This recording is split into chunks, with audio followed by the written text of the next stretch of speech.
Hey, hi Ruby, how are you? मैं थोड़ा busy हूँ, बाद में बात करते हैं। Okay, hi Amit, what's up buddy? I have to go. I'm really busy. See, everybody is busy here, but the real question is, are you productive?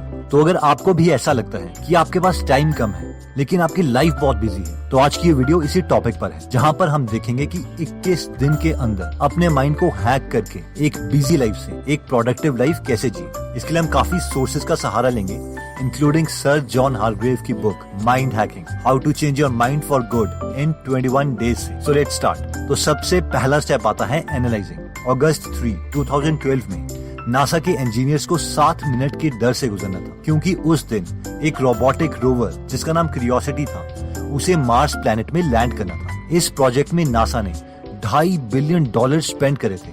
उस 7 minute में क्यूरियोसिटी रोवर को मार्स के एटमॉस्फेयर में 13,000 miles per hour की speed से decrease होके 0 mile per hour की speed पर आना था। अब क्योंकि अर्थ से मार्स तक के सिग्नल के लिए 14 मिनट लगते हैं, इसीलिए क्यूरियोसिटी रोवर को लैंड करते वक्त पहले से सेट कमांड्स को ही यूज करके लैंड करना था। फाइनली इस सारे कॉम्प्लेक्स ऑपरेशंस के बाद क्यूरियोसिटी रोवर मार्स में लैंड कर गया। ऑथर कहते हैं कि इस रोबोट में कमाल के थर्मोमीटर, कैमरा और सेंसर्स लगे थे, जिन्हें अर्थ में बैठे नासा इंजीनियर्स कंट्रोल कर रहे थे। अगर हम खुद को देखें तो हम भी इस रोबोट की तरह ही हैं। बेशक हमारे पास इस रोबोट की तरह कैमरा या थर्मोमीटर ना हो, लेकिन हमारे पास आंखें हैं, नाक है, कान है और स्किन है, जिसे हमें डेटा मिलता है। अब जैसे क्यूरियोसिटी रोवर के पास माइक्रो प्रोसेसर है, यानी एक चिप है ब्रेन की तरह जो सेंसर्स को कंट्रोल करती है, वैसे ही हमारे पास माइंड है जिसे हम अपने सेंसर्स कंट्रोल करते हैं। लेकिन सवाल ये है कि क्यूरियोसिटी रोवर के माइक्रो प्रोसेसर को कौन कंट्रोल कर रहा था, यानी उसके ब्रेन को कौन कंट्रोल कर रहा था? ऑब्वियसली अर्थ में बैठे नासा इंजीनियर्स। और वैसे ही हमारे माइंड को कौन कंट्रोल करता है, और वो है हम। 21 दिनों में अपने माइंड को हैक करने का सबसे इम्पोर्टेंट कॉन्सेप्ट इससे आता है कि you are not your mind, यानी हम और हमारा दिमाग अलग है। इस कॉन्सेप्ट को समझने के लिए एक सिंपल एग्जांपल लेते हैं। मान लीजिए आप मूवी देखने मूवी थिएटर में जाते हैं। मूवी स्टार्ट होने से पहले आपका माइंड एनालिसिस करता है और सोचता है यार ये मूवी कैसी होगी, और आप एक्साइटेड हो जाते हैं। अब मूवी स्टार्ट होती है और मूवी के डायरेक्शन, सिनेमेटोग्राफी, एक्टर्स की एक्टिंग इतनी अच्छी है कि आप मूवी में ही खो जाते हैं। मूवी के इमोशंस के साथ हंसते हैं, रोते हैं। हम ये भूल जाते हैं कि ये मूवी है और हमें लगने लगता है कि ये रियलिटी है। एग्जैक्टली इसी तरीके से हमारा माइंड और हम दो अलग चीजें हैं। जो माइंड सोचता है वो रियलिटी नहीं है, लेकिन हम उसे मूवी की तरह रियल मान लेते हैं और इमोशंस में आ जाते हैं, फ्यूचर या पास्ट के बारे में सोचने लग जाते हैं। इसीलिए हमें अगले 21 दिनों तक एक माइंड गेम खेलनी होगी, और वो माइंड गेम ये है कि जैसे ही हमें इस वीडियो की याद आती है, हमें खुद से सिंपल एक क्वेश्चन पूछना है, और वो है कि मेरा माइंड इस वक्त क्या सोच रहा है। That's it. और सिर्फ ये सोचने से कि हम और हमारा माइंड अलग है, हमारा माइंड हैकिंग का प्रोसेस शुरू हो जाएगा। नेक्स्ट स्टेप एनालाइजिंग में आता है रिक्लेमिंग अटेंशन और रिट्रेनिंग योर कंसंट्रेशन। आइए इसे सिंपल वर्ड्स में समझते हैं। रिक्लेमिंग अटेंशन का मतलब है कि हम कॉन्शियसली दिन में थोड़े टाइम के लिए गेम नंबर 2 प्रैक्टिस करेंगे, जिसका मतलब है कि हम अपनी अटेंशन किसी को भी नहीं देंगे। अब पूरी दुनिया में बड़े बड़े बिजनेसमैन हमारी अटेंशन के लिए काफी पैसे खर्चते हैं। कोई सिर्फ एक इंसान को कोलगेट की एड दिखाने के लिए 100 रुपए तक खर्च कर देता है, तो कोई सेंसोडाइन की एड दिखाने के लिए 200 रुपीज तक खर्चता है। अब ऑब्वियसली अगर एक इंसान को एक एड दिखाने के लिए हम इतने पैसे खर्च कर रहे हैं, तो कोई भी बिजनेसमैन एड तभी दिखाएगा जब उसे 100 रुपए की एड दिखा के कम से कम 150 रुपए का प्रॉफिट हो। और अब से जब भी हम किसी को अटेंशन देंगे, तो हमें इस तरीके से सोचना है कि हमने किसी को अपने पैसे दे दिए हैं। अगर हम कोलगेट की एड देखते हैं तो हमें ये सोचना है अरे यार मैंने किसी को 100 रुपए दे दिए। सेंसोडाइन की एड देखते हैं तो हमें ये सोचना है कि हमने इन्हें 150 रुपए दे दिए। और कम से कम हमें दिन में 1 आवर के लिए अपनी अटेंशन किसी को नहीं देनी है। इसीलिए अगले 21 दिन के लिए 1 घंटे के लिए हर रोज हमें कोई मैसेजिंग एप्लीकेशन, कोई text messages, internet distraction, Audible visual notification बंद कर देनी है और अपनी अटेंशन को रिक्लेम करना है। अटेंशन रिक्लेम करने के बाद आता है रिट्रेनिंग योर कंसंट्रेशन, यानी हमें अपने माइंड को अब ट्रेन करना है कि वो वही सोचे जो हम चाहते हैं, जिसके लिए हमें हर रोज सिर्फ 10 से 20 मिनट में माइंड गेम नंबर 3 खेलनी है, और वो है सी योर ब्रेथ, यानी एक शांत जगह में बैठ के बस अपनी सांसों को ऑब्जर्व करना है कि हम ब्रीथ कैसे करते हैं। हमारा माइंड बीच में कुछ और सोचने लगेगा, बट इट्स ओके। लेकिन दोबारा से हम अपने माइंड को टास्क देंगे कि वो ब्रेथ के बारे में सोचे। अब अपना माइंड हैक करने का नेक्स्ट इंटरेस्टिंग स्टेप आता है इमेजिनिंग। एल्बर्ट आइंस्टाइन ने कहा था, imagination is more important then knowledge. लेकिन आपको पता है कि आइंस्टाइन के स्कूल टीचर्स क्या बोलते थे? आइंस्टाइन के एक टीचर ने आइंस्टाइन के डिसओबीडियंस को देखते हुए कहा था, तेरा जिंदगी में कुछ नहीं होगा। और एक्चुअल में ऐसा लग भी रहा था, क्योंकि आइंस्टाइन एक लो लेवल गवर्नमेंट जॉब कर रहे थे। वो एक 3rd क्लास पेटेंट क्लर्क थे। जब उनका प्रमोशन का टाइम आया तो वो 2nd क्लास पेटेंट क्लर्क बनने वाले थे, लेकिन उन्हें प्रमोशन नहीं दी गई, क्योंकि आइंस्टाइन के सीनियर्स ने कहा था कि आइंस्टाइन को बहुत कम नॉलेज है मैकेनिकल इंजीनियरिंग के बारे में। लेकिन इस जॉब में आइंस्टाइन के पास एक सबसे अच्छी चीज थी, और वो था टाइम।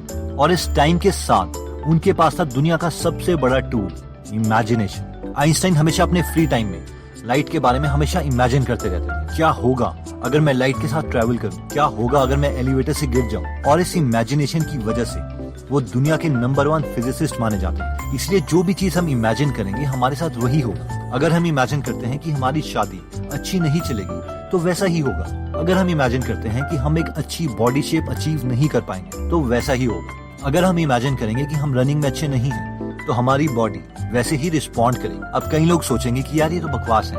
अगर मैं सोचूंगा कि मैं करोड़पति बन जाऊं तो क्या मैं एक्चुअल में करोड़पति बन जाऊंगा? अब ऑब्वियसली ऐसा भी नहीं होगा। लेकिन अगर हम डिटेल में करोड़पति बनने के प्लान्स इमेजिन करते हैं तो माइंड हमेशा एक्टिव स्टेट में रहेगा, और जिस मूवमेंट में हमें कोई पैसा कमाने की अपॉर्चुनिटी दिखेगी तो हम उसे पा लेंगे। और ये साइंटिफिक स्टडी से प्रूव्ड है। For example, psychologist Laura king ने काफी सारे स्टूडेंट्स लिए और उन्हें 2 ग्रुप में डिवाइड किया, ग्रुप ए और ग्रुप बी। ग्रुप ए में कोई इंटरवेंशन नहीं की गई, लेकिन ग्रुप बी के स्टूडेंट्स को बोला गया कि रोज 20 मिनट तक अपने गोल्स लिखो, बड़े ऑडेशियस गोल्स, और उनके बारे में डिटेल में इमेजिन करो कि तुम वो अचीव कर चुके हो। इस एक्सपेरिमेंट का रिजल्ट ये था कि ग्रुप बी वाले स्टूडेंट्स जिन्होंने इमेजिनेशन की थी वो ग्रुप ए के स्टूडेंट्स के कंपैरेटिवली ज्यादा पॉजिटिव, हेल्दी और सक्सेसफुल रहे। 21 दिन में माइंड हैकिंग का नेक्स्ट स्टेप आता है रीप्रोग्रामिंग। एडिसन को एक काफी सक्सेसफुल इन्वेंटर माना जाता है, जिनके नाम पर 1000 से ज्यादा पेटेंट्स थे। आप जानते हैं कि एडिसन की सबसे बड़ी लीगेसी क्या थी? उनसे हमने ये सीखा था कि इन्वेंशंस कैसे करते हैं। उनके ऑफिस के किनारे एक बेड लगा हुआ था। एडिसन बहुत देर तक एक आइडिया पर सोचते रहते थे। उसके बाद जब वो थक जाते तो थोड़ी देर के लिए उस ऑफिस में रखे बेड में सोने चले जाते। अब जैसे ही उन्हें कोई आइडिया आता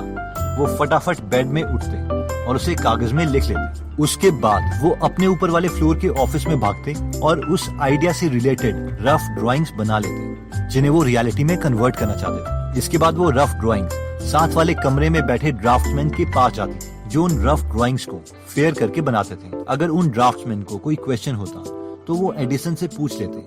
उसके बाद वो ड्राइंग्स मशीन हॉल में जाती, जहाँ पर उस ड्राइंग को रियलिटी में कन्वर्ट करने के लिए उस ड्राइंग के हर एक पार्ट को बनाया जाता, और फाइनली इन सब पार्ट को असेंबल करके पूरी मशीन तैयार होती थी। आइंस्टाइन बहुत प्राउड होके बोलते थे, हम एक लेडी वॉच से लेके पूरी लोकोमोटिव बना सकते हैं। इस स्टोरी में सबसे इंटरेस्टिंग बात यह है कि आजकल की मॉडर्न कंपनीज ने अपने R&D यानी रिसर्च एंड डेवलपमेंट ऑफिसेस इसी तरीके से ऑर्गेनाइज किए। पहले वो आइडिया लेते हैं, फिर उसे पेपर में लिखा जाता है, फिर उसके प्लान्स बनते हैं, फिर प्रोटोटाइप, और फाइनली फिनिश्ड प्रोडक्ट तैयार किया जाता है। तो अगर हम भी अपने गोल्स को रियलिटी में बदलना चाहते हैं तो पहले डिटेल में अपने गोल्स के बारे में सोचो, उसे पेपर्स में लिखो, फिर उसके फाइनल प्लान्स तैयार करो, और फाइनली एक्शन लेके उस विजन को रियलिटी में बदल दो। तो दोस्तों, इस वीडियो में हमने अपने माइंड को 21 दिन में हैक करने के लिए 3 स्टेप्स देखे थे। पहला था एनालाइजिंग, दूसरा इमेजिनिंग, और तीसरा रीप्रोग्रामिंग। जिसमें सबसे पहले एनालाइजिंग में हमने देखा था कि हम और हमारा ब्रेन 2 अलग चीजें हैं, इसलिए इन दोनों को अलग करने के लिए सबसे पहले हमें खुद से सिर्फ एक सिंपल सवाल पूछना चाहिए कि हमारा माइंड इस वक्त क्या सोच रहा है, जिससे हम अपने माइंड को खुद से अलग कर पाएंगे। नेक्स्ट स्टेप था रिक्लेमिंग योर अटेंशन, यानी दिन में 1 आवर के लिए कॉन्शियसली सारी नोटिफिकेशंस बंद कर दो। और फाइनली था रीट्रेनिंग योर कंसंट्रेशन, जिसमें हमने देखा था कि अपनी ब्रेथ पर फोकस करने की माइंड गेम खेलो, ताकि हम अपने माइंड को ट्रेन कर सकें कि उसे वही सोचना है जो हम चाहते हैं, ना कि जो वो चाहता है। नेक्स्ट स्टेप था इमेजिनिंग, जिसमें हमने देखा था कि हमें कॉन्शियसली डिटेल में वो चीजें इमेजिन करनी है जो हम बनना चाहते हैं। और थर्ड स्टेप था रीप्रोग्रामिंग, जिसमें हमने देखा था कि अपने गोल्स पाने के लिए पहले किसी चीज पर कंसंट्रेट करो, फिर उस प्लान को रफ पेपर में लिख लो, फिर उसके बाद फाइनल टेंटेटिव प्लान्स बनाओ, और फाइनली एक्शन लेना है ताकि हम अपनी विजन को रियलिटी में कन्वर्ट कर सकें। दोस्तों, अपने माइंड को पॉजिटिवली प्रोग्राम करने के लिए एक और बेस्ट मेथड है, और ये है कि हम इस नेगेटिव सोसाइटी में अपने लिए एक ऐसा एनवायरनमेंट क्रिएट करें जिससे हम हमेशा पॉजिटिव आइडियाज अपने माइंड में डाल